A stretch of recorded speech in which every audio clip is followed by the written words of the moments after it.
Hello, I am Trent Tomengo, Professor of Humanities at Seminole State College in Sanford, Florida.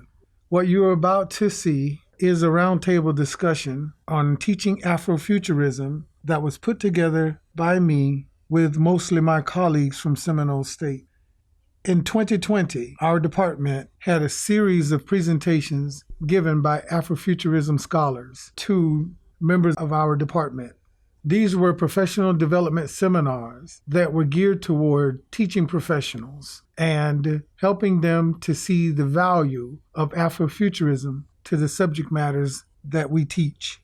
The participants of this roundtable discussion were Dr. Clarissa West White, University Archivist and Assistant Professor at Bethune-Cookman University, Julian Chambliss, Professor of English, Michigan State University, Ahmad Nadiri, Professor of Languages and Literature, John C. Smith University, Scot French, Chair, Department of History, University of Central Florida, Rachel Braaten, Professor of Humanities, Seminole State College, J.C. Carandang, Professor of History, Seminole State College, Diana Reigelsperger, Professor of History, Seminole State College, Kathryn Steinhaus, Professor of Humanities and History, Seminole State College, Stacy Tanner, Professor of Humanities and Languages, Seminole State College, Neil Vaz, Professor of History, Seminole State College. This panel was moderated by me, Trent Tomengo. The goal of Afrofuturism tends towards a liberatory future where everyone is sort of like cared for and equal. The intervention at the teaching level really is important, ultimately, because it allows for us to understand what that looks like in a practical sense, right? You know, when you're teaching, you are at some level providing your students an understanding of the fundamentals of a civil society, which I sometimes joke with my students about. You know, the reason we make you take gen ed courses is because of that. Like, you're supposed to know stuff about how society operates, right? Right. And you only get it when you sort of take these classes. Like, it's not a punishment, despite what you might think.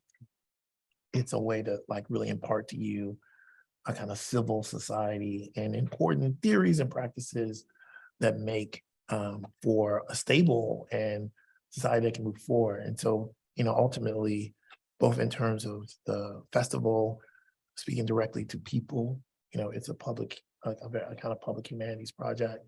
And then in terms of teaching, it's the same thing. You're trying to introduce a significant intervention and reflecting sort of new thoughts about race, class, power. Mm-hmm. Thank you. Thank you. So in light of that, I want to ask the historians on the panel. And I want to start with Dr. Vaz, because, you know, part of the Afrofuturism, one of the tenets of Afrofuturism is the liberation. And when we think about what Dr. Chambliss just said, you know, how does that impact, how does learning these things impact how we give this gift to our students to make sure that they are, you know, ready for citizenship, to be responsible citizens, and to be citizens who think about the things that we teach them, you know, the way that we teach them, what's the benefit of that?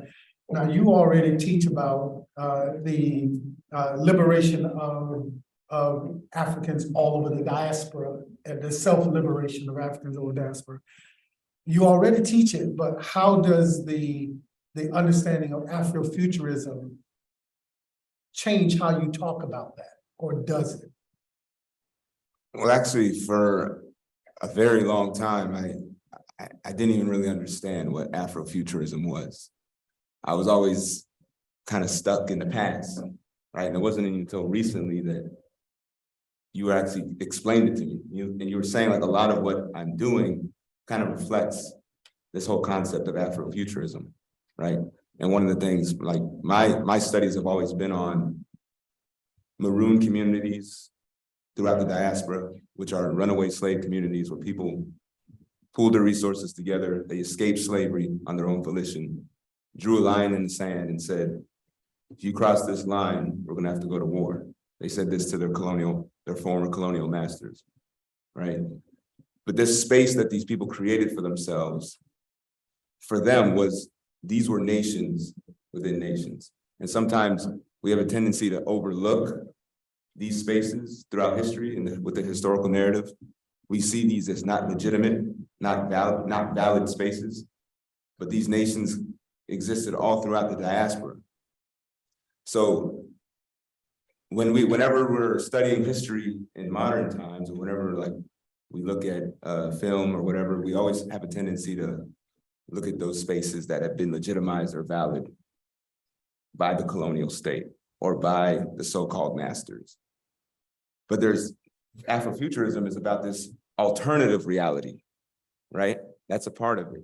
And I think those maroon communities, those spaces were an alternative reality for people of African descent throughout the diaspora. And so I like to get my students to see that just because your enemy doesn't acknowledge you as being real doesn't mean that you're not real. You don't always need validation from the enemy. And Maroons knew this, and this is how they operated. They said, we don't need our former masters to say, oh, this space is legitimate. We don't need our former masters to say that you're free in order to be free, right? If someone kidnaps me and puts me in their basement and then claims me as his property and I break free from their basement, am I going to define myself based on my captor's desires, or am I going to define myself based on the fact that I got free? And in spite of the fact that we don't consider a lot of these spaces throughout the diaspora, that still exist to this day as legitimate nations where people have their own set of laws, their own set of customs, these places are real. And I think this concept of Afrofuturism and seeing an alternative reality, right, is very important, just to kind of like shift the paradigm, shift your mind to another space. And not only that, but also the spiritual reality, right? We have a tendency to always like see things from a very materialistic point of view, whereas some of these same Africans in the diaspora have more of a spiritual, a metaphysical understanding of the universe. Even like when it comes to like, I was just talking at lunch with Julian early on, like the Igbo, they had this whole concept of the transmigration of the soul, right? Sometimes they would commit suicide rather than be held in bondage and slavery. This whole concept of give me liberty or give me death, right? And so freedom came in escaping that bondage, in that going back to the ancestors, committing suicide to live amongst your family and friends on the other side, in the other realm, right? So this is this alternative universe that needs to be explored as well. Thank you. Now, I'm going to turn that same question over to Katie, right? Okay. Now, you teach European history, right? So, with Dr. Vaz, with Neil, I'm just going to use first names of these people because I know them all. Y'all just, all of them have their doctorate degree in their disciplines, but I'm just calling by first names. But it was easy for me to throw that question to Neil because of the idea of liberation, that's inherent in what he already teaches, and I knew there'll be a transition. But how does the Afrofuturism or the tenets of Afrofuturism impact, how you address European history? Sure. I think, and this is true of both European history class and any of the art history or humanities classes that are taught, since I'm primarily a cultural historian. I really like the way Neil articulated the alternative realities and how this is a perspective shift and exploring alternative approaches to spaces. One of the things I find with my students, because when you teach European history, you inevitably are talking about a really viscerally painful, raw things when it comes to imperialism and colonization and slave trade. And inevitably, when you do that, I find that it hurts. And I think Dr. Burke's talk last night did a really good job of talking about how personal interaction with history and humanities is, particularly when it's something that still affects the present. So when we address things from the past that are endlessly painful for my students to hear about, particularly my students who are people of color, it's really important to look at this different perspective that is much more empowering, which emphasizes the benefits of science, technology, African worldview, and all the ways this contributed in ways that often haven't been recognized. Well, really haven't been I don't even know that we can say often, almost always haven't been recognized in European history and in the humanities. So for example, one of the things in one of my courses that we talk about is the propensity to keep individuals from indigenous nations and African nations in human zoos. And we talk about the Botswanan gentleman who was actually dug up from his burial place and stuffed and kept as a scientific relic in a Barcelona museum until the 1990s. And when my students hear that and we talk about those things, those are examples of things that are gut-wrenching. But when you're able instead to talk about, here are these incredible achievements, here's how they're part of building everything that someone isn't given credit for, and that shift towards a more empowering dialogue, I think is every bit as important as acknowledging painful historical truths. And sometimes when my students get used to hearing the really visceral, violent, painful things on a regular basis, they wince when they know what's coming, and you can't leave those things out. That's irresponsible and inaccurate.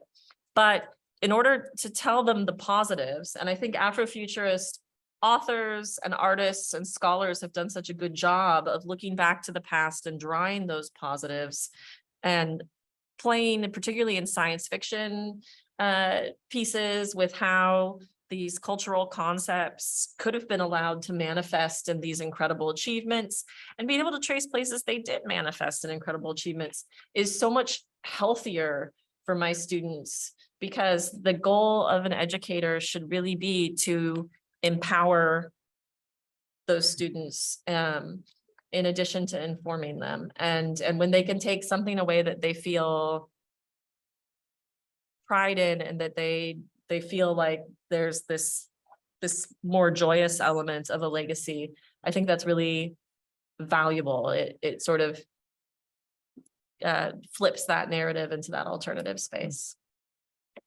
Good, I like that. So Diane and JC, you all are also historians. And I know that you teach, Florida history. How has, the Afrofuturism panel discussions we've had, how have they influenced, that particular class, or has it?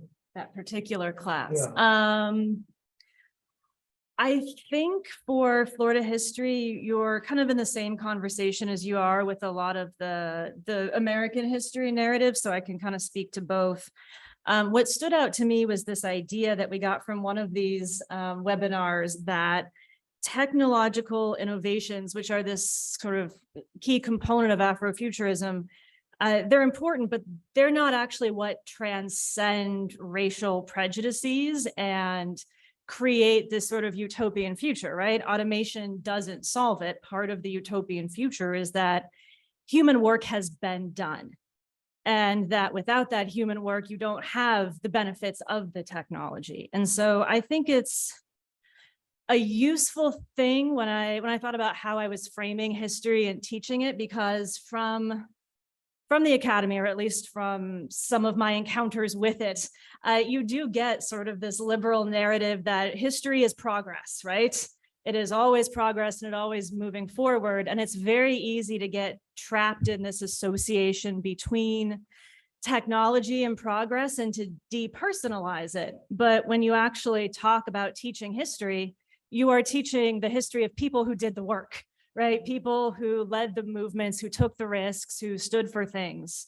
And I think it's kind of an important part of thinking about what actually drives progress, and to make sure that you're telling the stories of the people that are doing the work that drive the progress, rather than just relying on this narrative that things always naturally just get better, because I think we can all agree that's not exactly how history works. It is more of a push and push back, and you always need people to push. JC? So I like science fiction. All right. Not, well, speculative fiction, I suppose, if we're being, I don't know, fancy, but I like science fiction. So personally, for me, I like to bring my interest into the classroom.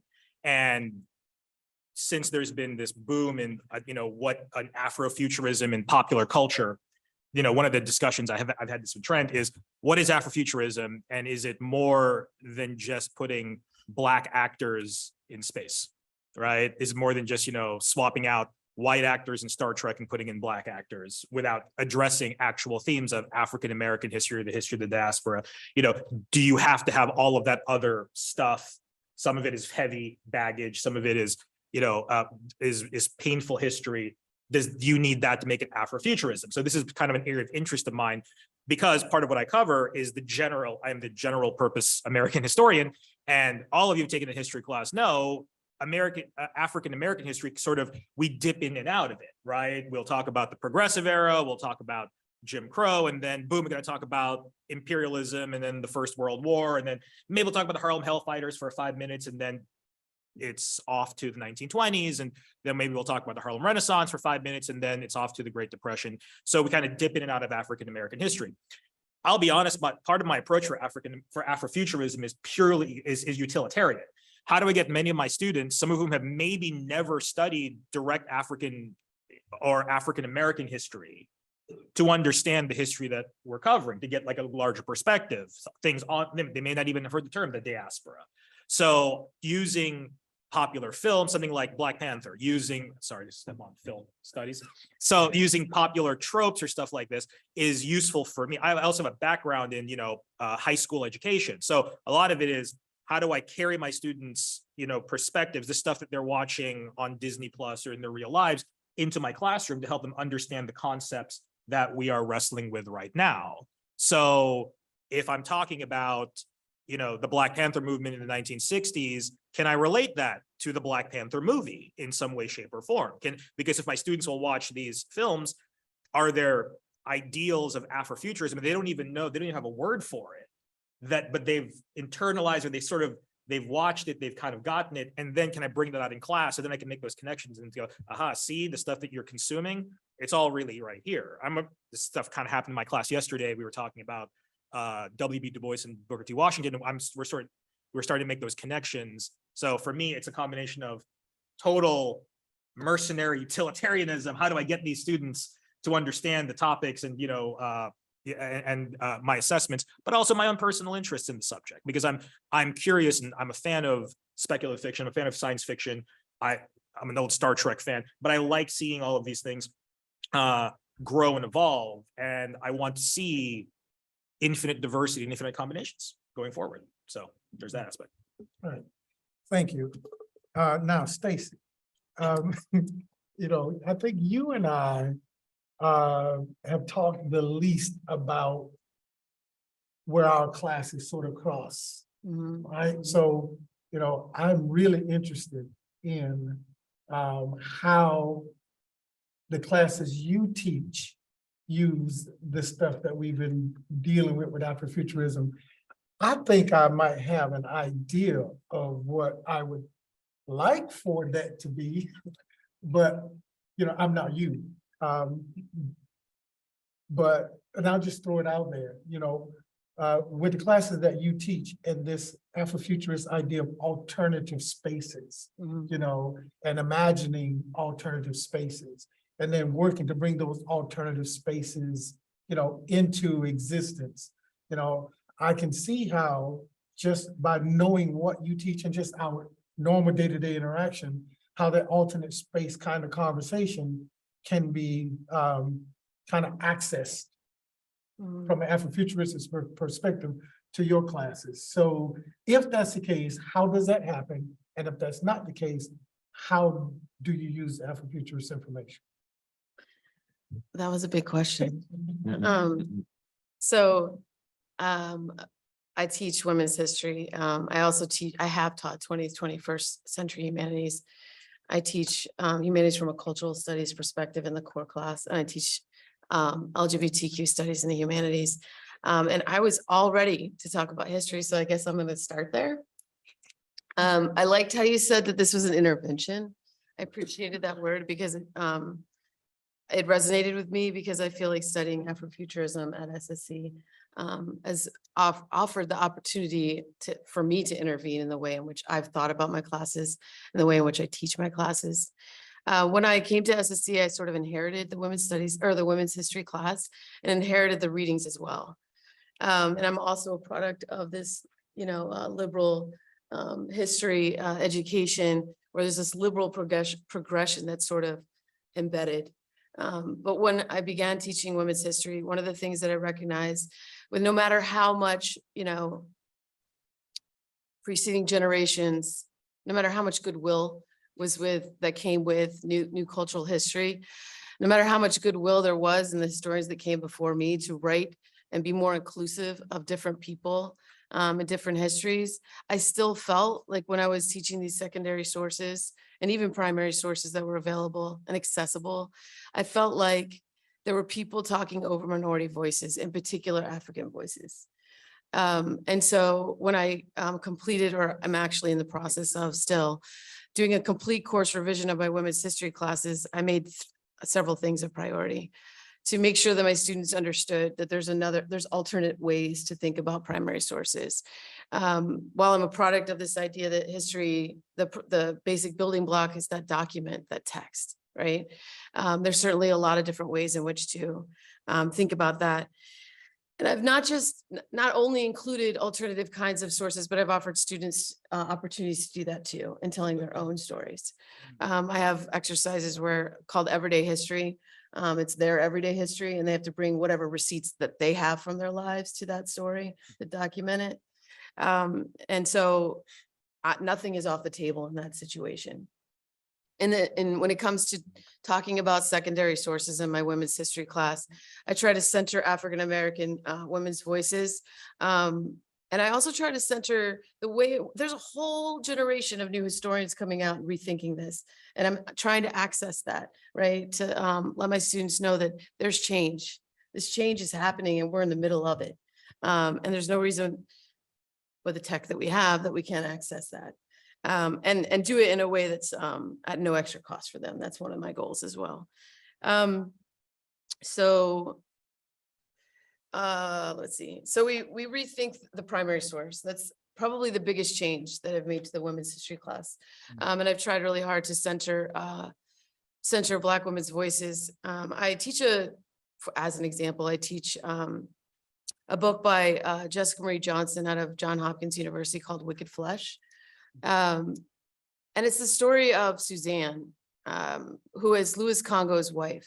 And Louis Congo is Louis Congo of Congo Square of New Orleans, right? So she studies women's the African experience in slavery during New France, right? During the colonial period. And what it offers is a moment to rethink the way in which we write history, because sometimes she doesn't have the sources, right? The conventional sources to document Suzanne's experience, but she has enough to read between the lines and see something instead of nothing, right? And I think it really resonates with students, particularly when they see these new ways of thinking, right? They sort of want to grab a hold of them. So it's been a powerful moment in my women's history class for sure. In my humanities class, it's a work in progress. I think about trying to create alternative spaces. I wouldn't say that I'm considering the tech as much, but as an example of trying to bring to light alternative ways in which to think, I teach, so I frame the study of film in my LGBTQ studies class around issues that the LGBTQ community deal with. But the reality is LGBTQ communities are not singular identities, they're complex, they're multifaceted, and we like to use the word intersectional. But I teach, I'm having a problem remembering the film right now. I teach Moonlight, of course, right? And I teach it through code switching, and we actually center Black male, gay male voices in conversation about this issue. There's channels and there's so much out there on this. But I let I expose my students to these that, let those people in that community speak for themselves. And why do I use that particular way? I think digital media, just film and stuff and clips are accessible to students. But I do it so that I can center those voices. But a lot of these students don't really get it, right? They don't understand that this is a negotiated space and that there's not necessarily an organized, complete way to view that future forward and the way in which to think about whether or not code switching is a good thing or a bad thing or whatever it is, insert adjective. And so I'm thinking about these ways to center these voices, right, in my humanities classes. And hopefully that gives you sort of an idea of how that plays out in real life. Yeah, it gives me a great idea. And that's an excellent segue into the idea of film, because Rachel teaches film. And she and I have had a few conversations, but I want her to, talk about some of the things that she and I discussed, because I thought they're just so salient in terms of understanding the impact that these ideas have on how we teach. So I'm going to throw that to you now, Rachel. How has it impacted how you teach film? Well, first I want to say that my experience with Afrofuturism was non-academic, because I think that just watching Spike Lee films when I was younger, and also I grew up in Minneapolis area and got to experience a lot of Prince concerts that were just pop up. He would just show up. You'd think you were going for something else, and all of a sudden he'd get on stage with a guitar and you'd be like, oh my God. That, and I went to a lot of Parliament concerts. Yeah. And so, so Afrofuturism, I had this experience, kind of coming at me, but I couldn't articulate it. And I think that was more recent when I got a more academic understanding of it. And that's just having conversations in my department and obviously with Trent and so forth. But talking about film, yeah, I think that I got a real education from, and maybe it is more academic, when you think about what I got from Spike Lee and his films. And I want to talk especially about the moving, he's got this floating dolly shot that he uses, and it's called the Spike Lee shot. He actually has two shots that are really important to him. That one, and what used to be called the Dutch angle is now also called the Spike Lee shot. So he's got these two shots, but the floating dolly shot is something that he's used quite a bit. And he said when he first started using it, he was just experimenting with it. But Ernest Dickerson, who's his cinematographer, said, you can't just use the shot. You have to use it for a reason. There has to be a purpose for it. So after he'd used it a couple of times in films, he then started really thinking about how you'd use it. And so by the third time he used it in Malcolm X, it really has real meaning. And in the particular shot that I want you to remember if you've seen the film is Malcolm X is he's walking into this, I think it's like a pavilion where he's going to be speaking for the first time in quite a few days. And it's sort of all coming to him, and it's the history and the future and everything is coming at him. And then all of a sudden he's in this floating shot, and he's got this very calm look on his face, and he's got it. He knows what he's going to say. He knows where he's coming from. He knows where he's going. And I love that shot. And Spike Lee said that he actually had originally seen that shot when Melvin Van Peebles used it in a 1967 film. So it wasn't something that he invented, but he had seen it and then he really took it to a whole nother level. And to get the effect, that's the other thing I want to say real quick, because I know we're probably running out of time, but it's an interesting concept how they get that effect, because they have to actually zoom in and pull out at the same time. So you're zooming the camera in and you're actually pulling it out on a dolly at the same time. And that's what gives that really cool effect. So. Thank you. And I've asked everyone else, but I don't think I've told you guys why or how it impacted me. I've been working with Julian, Scot, and Anna on this academics committee for a while now. And, I'm always, really amazed at the kind of scholars that we bring and that we interact with. The Afrofuturism scholars, though, that we, not just those that we got here, but that we got at Seminole State with that, those five. When you get so much of this information all at one time, it's hard to distill it, especially when you're so used to teaching classes a certain way. And, if you change something, that means you're going to change an assessment. And then, that in addition to grading committees and blah, blah, blah, it's kind of hard to know where to fit some of this stuff in. But when I cover the Black Arts Movement, which is the art and music of the late 60s, early 70s, I've been covering that now in my African American Humanities class for, ever since I started teaching at Seminole State. But how I addressed the art of Jeff Donaldson changed considerably when we started having these Afrofuturism conferences and presentations. Now, Jeff Donaldson was part of Afrocobra, out of Chicago. And they had a very specific kind of African influence when it comes to the imagery, when it comes to colors, when it comes to, how they thought about Black art and the purpose of Black art. I think the term was transatlantic art. But whenever I covered his works, I covered it from mostly an aesthetic point of view, but a Black American aesthetic point of view. And I linked those ideas to, the Black Panther Party, Stokely Carmichael, those ideas. But after the Afrofuturism presentations, I began to really pull out the Adinkra symbols that he uses a lot in his works. Now, I've known about the Adinkra symbols. I've probably talked about them in class, but I didn't highlight them. But understanding this idea of going back, the Sankofa idea of going back, Afrofuturism really did kind of center me on that. And so I began to look at his works in a different light, in the Afrofuturistic light. And so I started pulling those Ghanaian symbols out of his work, and I started to make them more center stage now when I talk about his work.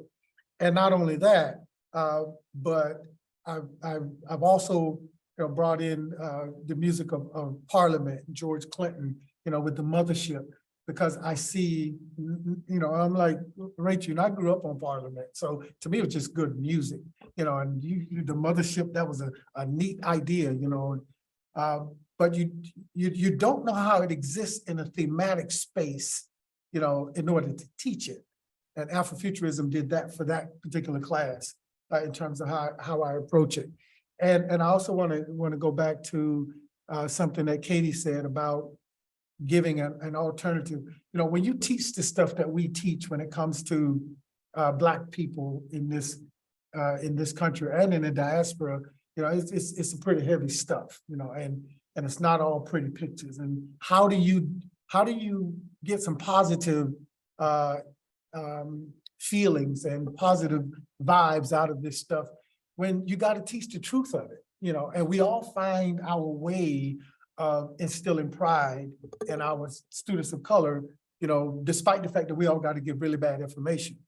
Afrofuturism, it gives me, that other way of thinking about the same material that I've been teaching, and gives the students another way of understanding it. So that's what it has done, for me and for my classes. I want to, one other thing I want to say, and then I'm going to open up another question to the panelists. Another way that Afrofuturism impacted my talking about the Black Arts Movement is through the works of Kenitra Brooks, who was the keynote speaker at Seminole State, I think 2-3 years ago, right?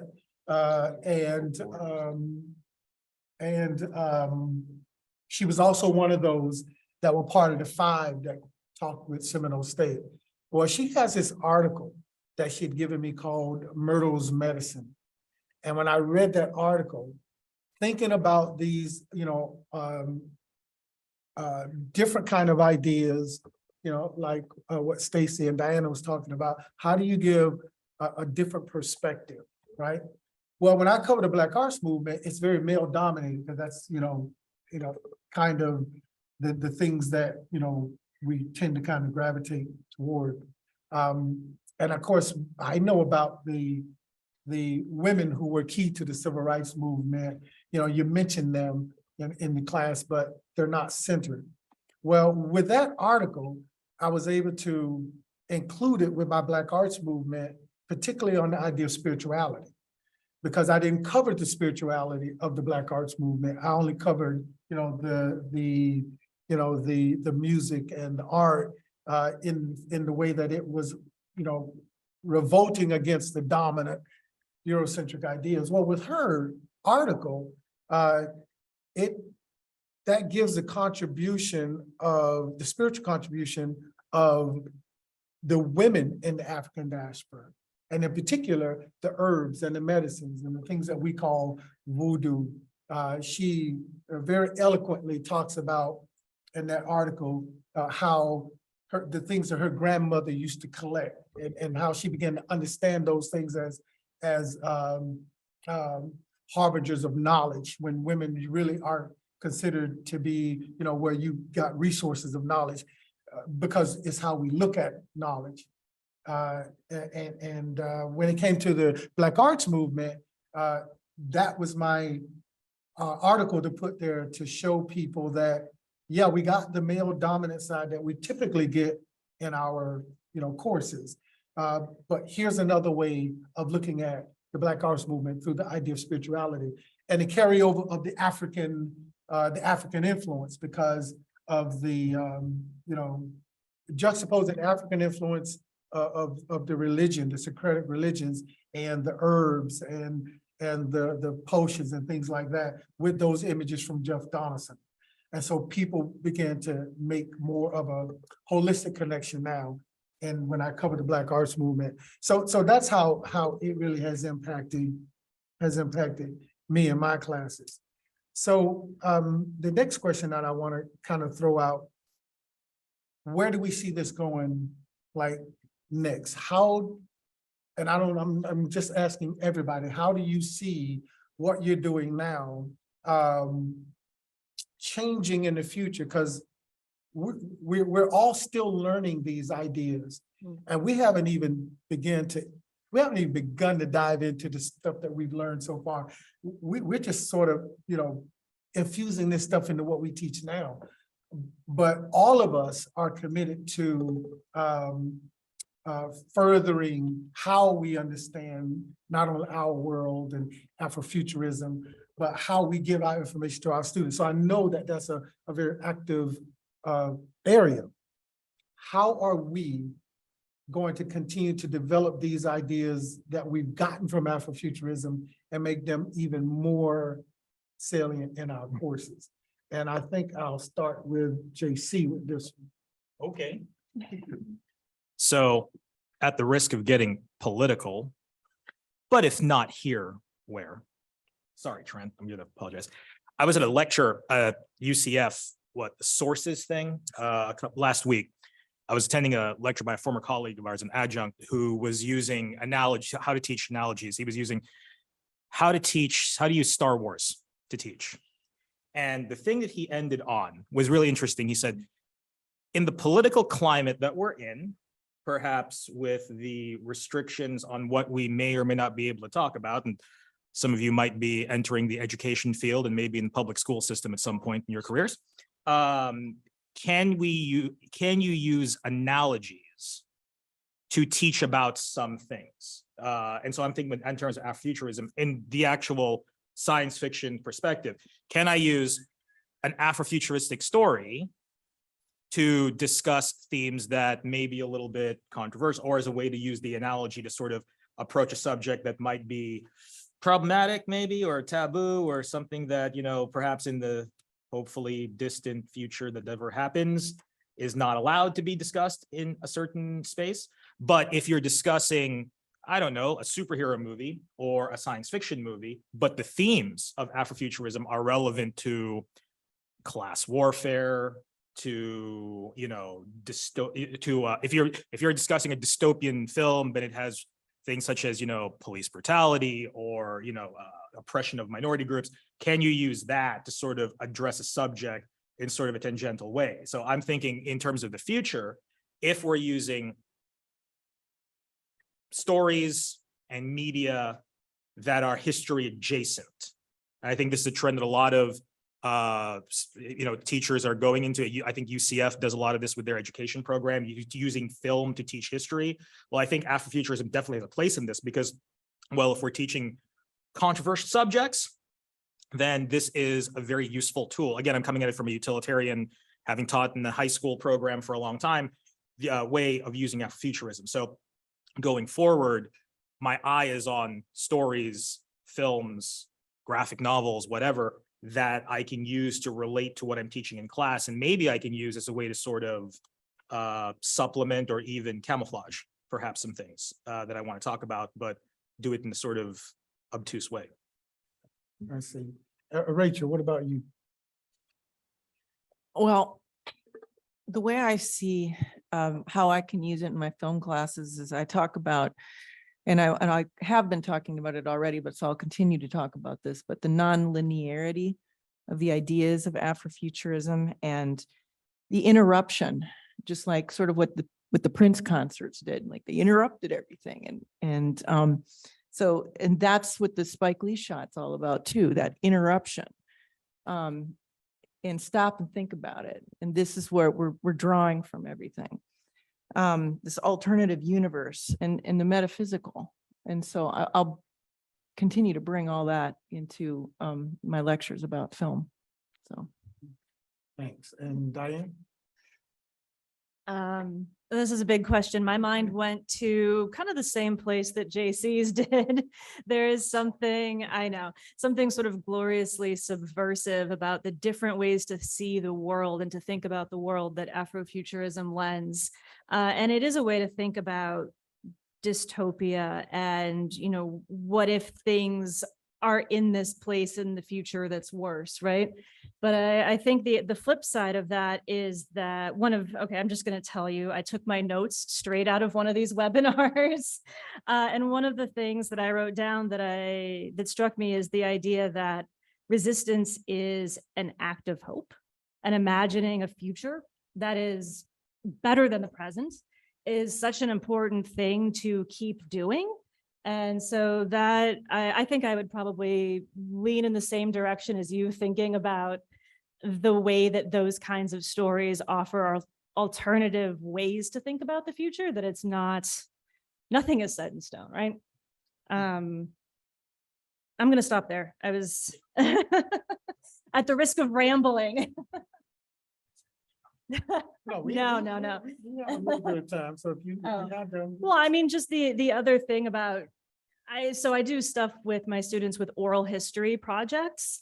And it struck me listening to Dr. Burke the other night, the extent to which kind of teaching students about oral history is teaching them to a version of this idea behind Sankofa, right? The idea to go back and get things and bring them forward, sending them to interview their grandparents and ask about the past. And that this is a way to continue to produce more stories and more points of view. And like that's the virtue of oral history, right? Is it gets you away from the traditional limitations of who gets to write history. So I have them doing like current contemporary oral histories right now. And I think that is maybe another approach, another way to think about how to practice it more in the classroom. Right. That's amazing. I like that. Yeah. Stacy. I forgot my magic, what is it called? The magic, I just had the word. My gosh, I'm word searching so bad. Forgot my crystal ball at home, y'all. So I think this question is really bigger than me, but I will say that I echo what Diana said about, you know, confronting the conventions of the discipline and sort of opening that up, right, for examination, sort of teaching your students to question, right, and consider multiple perspectives. I think it's really important to confront the conventions head on. I think that oral history is a really great example of that, and continuing that, and just you know, considering what can be a cultural art, or excuse me, a historical artifact. But the other thing, and that's tied to it, is, you know, like we were saying before, is like moving away from the extraordinary to the ordinary, right? Emphasizing the ordinary has value, and the centering of voices in that ordinary experience, I think, is really empowering for students, right? It's not just empowering for the reader, but it's empowering, I think, for the learner as well. Thank you. All right. Okay. I would say there's probably two. I feel lucky that I ended up getting to go later in this, because now I've got to hear all my or a number of my fellow panelists' thoughts. So I feel like I have an advantage in projecting the future here. But I think there's really two ways. One of them, and one of the things that I've enjoyed listening to on our little roundtable here, is this idea of really going to find people who were either deliberately erased, right? Or the sort of whitewashed or silenced, and finding alternative ways to approach those voices is a project that won't be finished in my lifetime. That's going to go on and on and on, and that's definitely future work. And I think Afrofuturism as a school of thought has opened up so much space for looking at things differently, that allows us to put together some of the pieces in the search for those voices by giving a new perspective. Because I think one of the most powerful things about it, right, is going into a past that someone's deliberately tried to take, deliberately tried to erase, deliberately tried to hide from individuals. So that's one huge thing. And I think the other thing is to go back to Diana's talk about hope. I think especially because of Black Panther was such a phenomenon, right? And these films continue to come out. I think there's a greater awareness of Afrofuturism in popular culture, as well as a greater academic awareness. And I cannot wait to see how that trickles down. I cannot wait to see how that influences other historians. I cannot wait to see how that influences more and more artists. I cannot wait to see how that sort of crystallization, that articulation of concepts that people had that were kind of nebulous into something much firmer that you can grasp, is going to show up in ways that I can introduce to the classroom.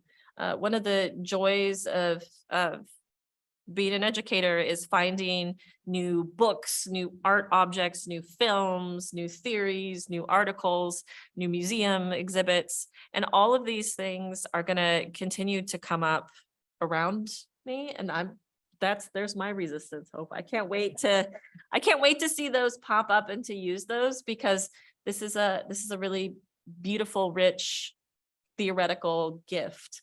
And I'm so glad to have a greater awareness of that, and that we can look forward to learning more about it, because it's going to be fun. Right.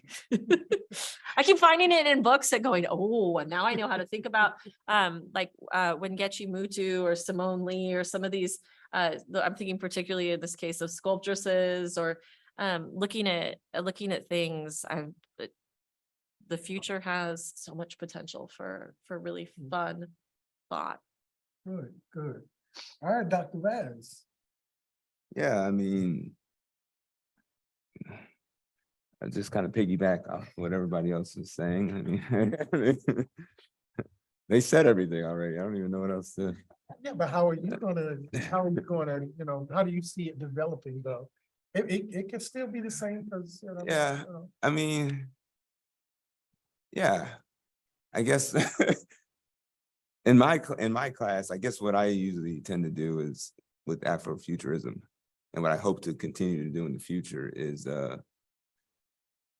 kind of like what everybody else is saying, like look at that alternative universe, right?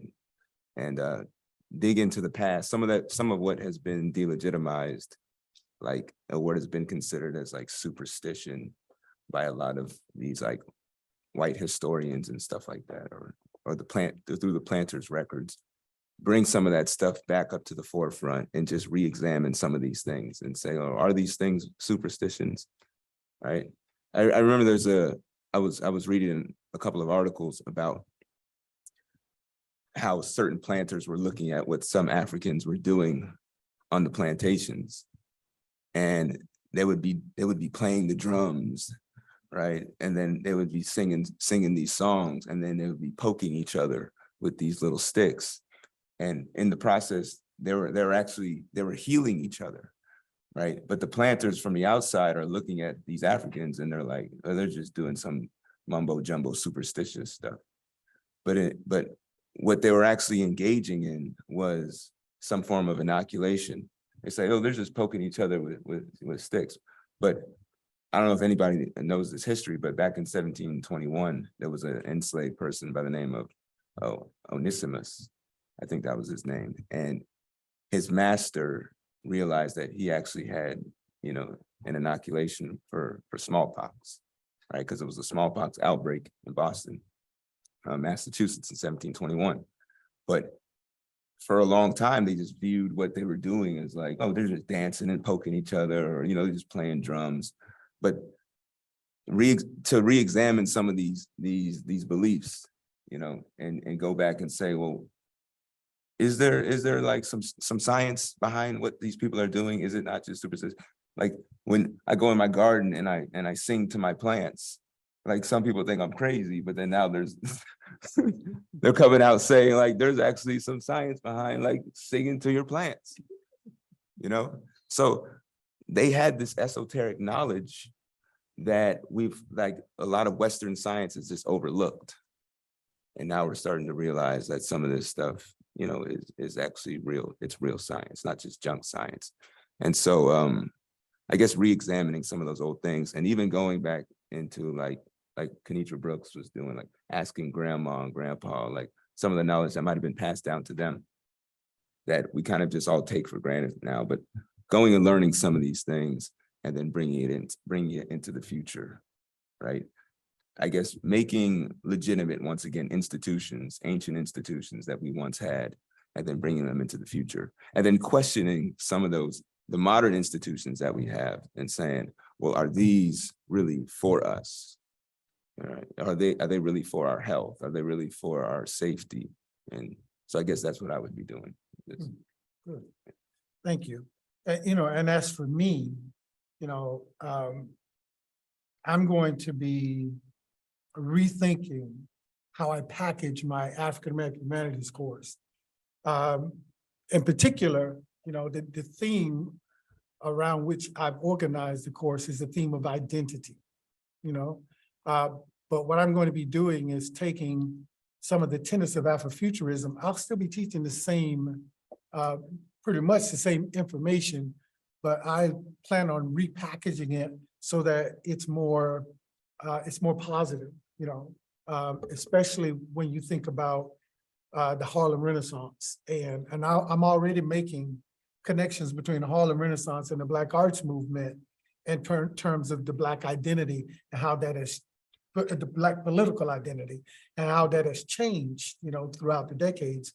But to dress this up in a tenet of Afrofuturism, let's say liberation or alternate spaces, to look at it through that lens, even if it's the same information, I'm assuming, that it's going to tend to be a lot more liberatory and a lot more enlightening and uplifting, because as I said, it's just a lot of sad things when you kind of deal with, Black people existing in, predominantly white spaces. Trent, can I add one thing? Yeah. I'm sorry, I didn't mean to Go interrupt. ahead. I promise it won't be political this time. I think as we go forward in history, right? Because where we're at, where we end in, and for those of you who choose to enter this profession, possible teachers out there who are watching or listening in, at some point in your history classes, you're going to have to end at a certain point of history, but that end point keeps shifting forward, right? So the end of 2000, we'll know the end of 2008, and then we'll have obviously post 2008, presidency of Barack Obama. All right, you've got to keep moving that your history forward. And I think we had actually had this talk with our dean at some point, are we going to have 3-part American history course that covers 1865, not to the pres, maybe 1865 to 1965, and then 1970 or whatever going forward. So the question is, if you're going to teach modern history and something that I've done in my class teaching the 90s. And if you weren't around for the 90s, it really was a golden age. But if you're moving forward, teaching the history of the internet, if you're teaching the history of, you know, a globalized world, right? If you're teaching the 21st century, well, that's Afrofuturism, because African Americans, other minority groups, the LGBTQ plus community, they're part of this digital world. They're part of, you know, this future, and it's baked in. It's not going to be okay, and then we're going to take 5 minutes out for the you know, for the heavy stuff on and, you know, a sidestep for African American history, Asian history. No, that history is built into the main, what I want to call it, the mainstream that you're going to talk about going forward.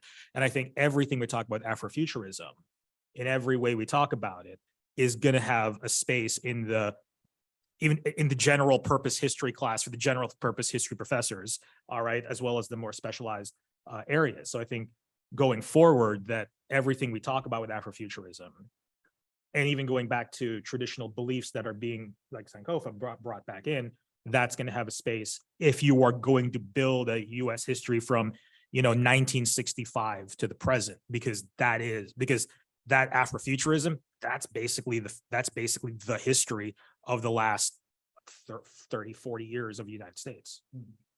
Well, thank you. Yeah, now, you know, in listening to, you know, Scott's presentation this morning, and then listening to Neil talk about the whole idea of nations within nations, I want to throw, you know, the last question out to Scott. And I don't know if it's a question as much as I just want you to talk about it and address it in light of what you talked about this morning with Eatonville. You know, the idea of nations within nations, with the Maroon communities existing, you know, within the nations of their, you know, the colonizers, and still able to function, as you say, they're still around today. They have not been obliterated, right? And then Scott, with your presentation this morning, someone asked the question, you know, how is it that the fate of Rosewood and Ocoee did not happen to Eatonville? And you know, your answer to that was great, and it talked about how Eatonville existed sort of within the boundaries of these very powerful and influential people. And you know, I'm understanding that as the nation within a nation, right? So can you address, you know, the way forward? You've already done it in your presentation, but can you talk a little bit more about the way forward of existing as a nation within a nation and still being able to function and thrive and grow into the future? Wow. I think what I started to think about in terms of the founders of Eatonville was that they were preservationists, but they were self-preservationists. You know, they were trying to keep themselves alive. And this was a strategy, right? And, you know, I started out with preservation and social preservation, people in the present, you know, either trying to save communities that are under attack, either from within or as allies. But I was thinking of historic preservation from a presentist side point of view. But going back in time, I said they were also, you know, preserving a sense of themselves and a desire to keep themselves whole, right? That under assault, that banding up in that way and creating a colony was a preservation measure, whether it was incorporated and officially recognized or not, like your Maroon communities, right? And so for us to understand what it was like to be doing that in the time that they were living is really important. And that's a recovery effort. That's what Julian talks about, you know, the work of recovery here. As historians, we try to enter into that world and hear their voices. And as Stacy mentioned, did you mention Jessica Marie Johnson? And, you know, reading sources in ways, reading the silences. And I think that's the challenge for all of us, is to sort of to find the record that does exist, but not stop there and try to understand what's going on, putting it all together, looking at it from different angles, and using the Afrofuturist mentality, you know, to inform our readings. Yeah, go ahead. I think when you're thinking about a place like Eatonville, and you're thinking about the set of practices that are guiding the creation of the town, or guiding people's activism around it, those people are futurists in a very particular way, because they're trying to create a space that will allow them to exist in the future. But they're doing so in the context of the challenges of that day, right? So in the contemporary context, part of the challenge for us as people who have inherited that legacy is to understand the practice of sort of reacting to the problems of that day and align that with the goal of persisting into the future. And if those people were alive today, like if Joe Clark was alive today, he would do the same things that he was doing because the philosophy that was driving him was a very particular philosophy. So if he was alive today, he would be a real estate developer. Right. And he would have this development and he would be all over social media talking about how this development is this new thing, right? And while that might seem odd, but it's not odd because it's the philosophy and the tools that are accessible to people that, you know, and it's the philosophy plus the tools that get you to the kind of Afrofuturist thing. And so today, you know, you have a generation of people in a place like Eatonville who have a similar set of philosophical points, like we believe this place should be this way. And they have to figure out the same thing that their forebears figure out. What are the tools that are going to allow us to get there, right? So like the conversations that we had this morning where, like, you know, in one of the theory says, you know, we did this 35 years ago. Yeah, and you probably have to do it 35 years in the future too. I mean, like, it's like it's a recurring problem. Yeah, like, so it's not that this is a new problem. It's like it's no problem, but it's your problem now, right? Like you got to figure it out now. And the recovery part is important because it shows you, you know, the past was much harder. Like you always have to, I always point out to students, I would much rather be alive today as a Black dude than like 100 years ago. Like, check yourself, think about what was going on. Like, it doesn't make any sense. Of course, it's better now, but it doesn't mean that the things that you see that are wrong now are not wrong. They are, but there is a way where the process of building and trying to correct those things that are wrong is a generational process. Like, you're building on the accomplishments of that past generation, and the next generation will build on the accomplishment that you know, get done. And so it's like a cyclical process aiming towards that eventual moment where, you know, if it was a sci-fi story, we all turn the light and ascend to a different plane. But basically, everyone's trying to push through to get to a place where everyone is better off. Right. And so that's the sort of like fundamental thing. It's like a goal that we inherit from the previous generation. And if we do a good job, the next generation won't have to do as much. Right. And I think inherent in that is the fact that we are giving them today the tools to be able to fight it in the future. Yeah. So Dr. Nadiri? Yeah, and sorry, as I say to my students all the time, sorry, I'm late. And so I missed the a little of the first part. So if this is a tangent, then you just edit it out to be an editor over there. But it seems also as someone who focuses a lot on medieval literature, that this is kind of a conversation taking place on both sides of the Atlantic. And for the diasporic community, it is in part, and I'm not going to say a response because that's too simplistic, but it is in part working through the fact that your history has been arbitrarily started at a point of someone else's choosing.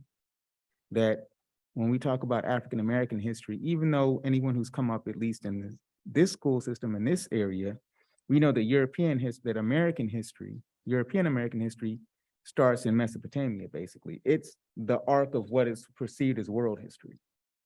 African-American history starts on the ships, right? African history even starts with colonization or slavery.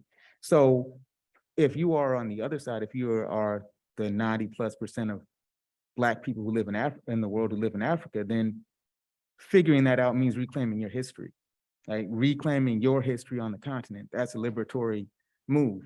If you're in the diaspora, you're separated by a very real rupture, but also ruptures of language. The fact that I can only go so far, not just in my family history, usually to about 1860 something, right? And then it goes black. Then, but also language, we don't have access right now. We can't just go and figure out the history because we don't have the languages that are necessary to actually go into the oral story. So Afrofuturism then becomes a way of a liberatory space in which we can, somehow, whereas on the other side of the Atlantic, you can dig into the past to imagine, to kind of be your pole star toward a better future.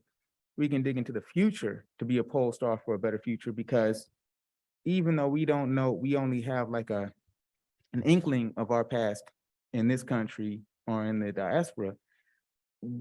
What we do have an inkling of isn't always seen as liberatory, right? And it's to envision a better future, it has to be a future not in reaction to. And it's interesting, the idea of like maroon communities as nations within nations.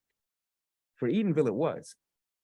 For the Maroons of Jamaica, the deal with the British planters were, they existed so that Jamaica wouldn't become Haiti, because the threat in a Maroon community in the Caribbean was not that they'll just be hard to control. It was that they'll just take it all because they had the numbers, right?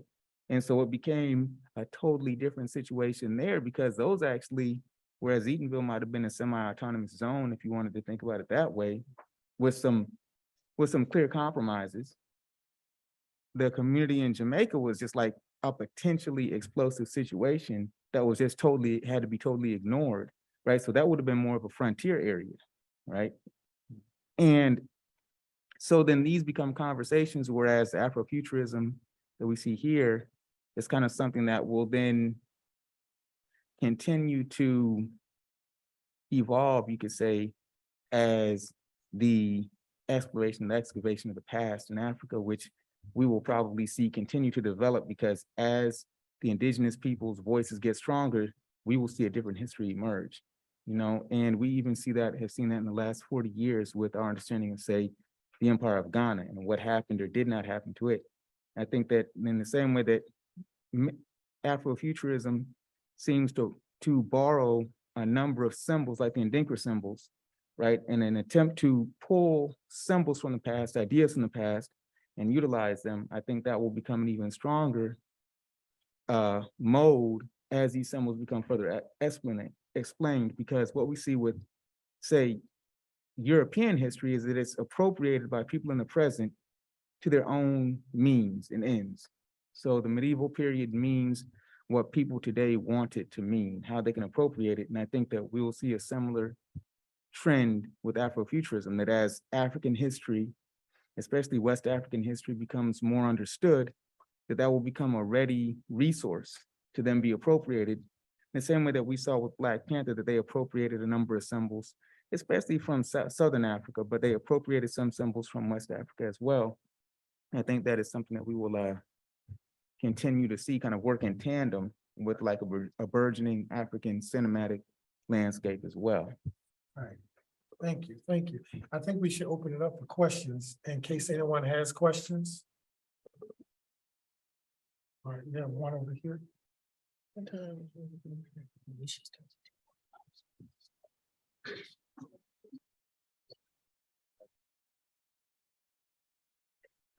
you. That was a great panel. And I apologize, I stepped out to deal with the building noise, so I may have missed this if you touched on it, but I come from a STEM school. I'm in the library at Florida Institute of Technology, and very much not a humanities-driven place. And I was wondering, some of you have touched on, the use of popular film and, other strategies to sort of, basically, how do you scaffold some of these concepts for your non-major students, or, just folks that are coming into your classes and don't have a humanities background to begin with, and then you're getting into some of these really important, but very emotionally and intellectually gnarly and complex concepts. So how do you scaffold the way you teach these sorts of concepts to them? Who wants to take that one first? Well, because I teach film, and I'm a very visual person, so I I really teach them to look at what's visual in the films. And I think that sometimes is more digestible than a lot of what's written about it. And if you can take it in first in that way, then maybe you can articulate it later. So, I mean, that's for me anyway. And with Black Panther, it was easy. So I'll teach that film. I'll show clips of it. But I also show clips of, tons of Spike Lee films too. So you can see the history of it. You can see how it's, the idea of Afrofuturism in film has progressed and become more prevalent. So, sorry. Anybody else? General purpose historian. I have a friend who teaches elementary, and what she does is she'll bring in African-American scientists, particularly women scientists or women of color scientists, and put them in specifically to just help her students. And again, this is elementary. So her approach is basically basic as who are these people, and that, oh, not all scientists are white men like Thomas Edison. So that's sort of the way it goes forward. If you're teaching a STEM program, and I'm not familiar with your subject matters. Oh, okay. Right. So I think if you're teaching science or technology, or I won't speak to math, but if you're teaching science or technology, well, that doesn't exist in the vacuum. There's a context for that. Who are the people who are your scientists? Who are the people who are there? I think you could do a lot with the story of Henrietta Lacks. That's science. There's also a lot of stuff with race and ethics that you can do with the story of Henrietta Lacks. So if you're scaffolding, and again, maybe this might get into areas where maybe you have to be a little clever. All right. How do you work in these ideas that we're talking about? You're teaching science, but again, science is not in a vacuum. Science is, scientists are not all white men. So if you're dealing with concepts of Afrofuturism, this is stuff that you can build in to explain the history that intersects with the science that your faculty are teaching to their students. Right. All right, I think that we are over our time. So will you all give, you got another question? Oh, okay, all right. Very last question. Okay, and actually I have two. Okay. For both of you. So, hey, I speak loudly, so I never think about needing a mic. So and I also wanted to say just something as we talk about Adinkra simples, they're for the Akan people who are in Ghana as well as Cote d'Ivoire, who they're in different places. So it's not just a Ghanaian thing, they're other nations. So one, I was really curious about if you could talk about, I don't remember your name. Yes, Rachel. If you could talk about how you see Spike Lee's films as being Afrofuturistic. Like I got what you were saying about his filming techniques, but could you talk a little bit more about how you see his work as being Afrofuturistic as a long consumer of his work? So I'm curious if you could talk about that. Well, for me, I was talking about also how he freezes time, and the Spike Lee shot's all about that. I mean, freezing time and then interrupting everything and looking at, just looking at it really in particular that moment. And then from that moment, bringing in all these other things. And that's what he wants to do in that shot. He's stopping everything for a sense. I mean, he's stopping it, but at the same time, it's moving forward, right? So that's why I say when the camera it's focusing, it's going zooming in closer and closer. And at the same time, that dolly is pulling the camera out. It's a crazy shot because your camera lens is going in, but the dolly's coming out. The camera physically is coming out. And so you're moving out, you're moving forward, and you're also moving out, which it's sort of bringing in it's the microcosm, it's the macrocosm, it's everything. And I don't know that everybody always gets what he's trying to do, but I think it's becoming more obvious now because a lot of scholars have been writing about it more recently, but he's been doing it for 30 years. Right. Okay. So you're talking about him using that technique to shape the narrative and our engagement with the narrative. Yes, and that's, but I don't think he initially was doing it because he's actually said himself that he didn't do it for a reason to begin with. He was just really experimenting with it. He'd seen it before in other films, but it was Ernest Dickerson who said, no, we have to do this with purpose. And by the time he used it in the third film that he used it in, which is Malcolm X, he had purpose. And every time after that, every film he's used it in after that, he's had purpose. And a lot of other filmmakers are now using that shot and crediting him with that and saying, wow, I hadn't really, but thought about that before. And so it's definitely the non-linearity part of it, but also I think that alternative universe, because the character becomes sort of goes into this alternative universe, like where they're separated from everything else. They're pulling in all this information from everywhere, but at the same time, they're coming to this realization themselves of how they're going to move forward, and they have this confidence about them. I hope that answers it. Thank you. I mean, I can't do. the And other I one. think that we need to end because we have another session that we're going into. So give the panelists all a hand, please. All right, thank you all so much.